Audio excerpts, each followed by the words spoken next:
રણછોડ।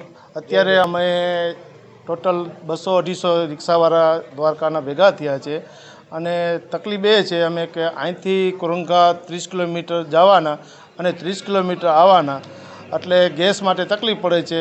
અને ત્યાં ગયા પછી પણ ત્યાં હજી રોજિંદો જે વાહનો જે હોય ફોર વ્હીલ એ લાઈન પડી હોય છે અને અમારે લાઈનમાં રહેવું પડે છે।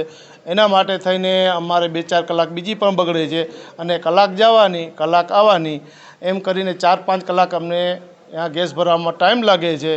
માટે અમારે એ રિક્વેસ્ટ છે કે અમને ત્યાં જે પંપ છે એમાં એક નોઝલ અલગ આપે રિક્ષાવાળાને, એટલે અમારા જે આ રોજીનો 200-250 પરિવાર જે રિક્ષાવાળાનો રોજી છે એને વધારે ને વધારે આવક થાય એના માટે થઈ અને એક નોઝલ આપે એના માટે અમે પ્રાંત અધિકારી સાહેબને અત્યારે આવેદનપત્ર આવ્યા છે અને આપ્યું છે, એવી રિક્વેસ્ટ અમે કરી છે।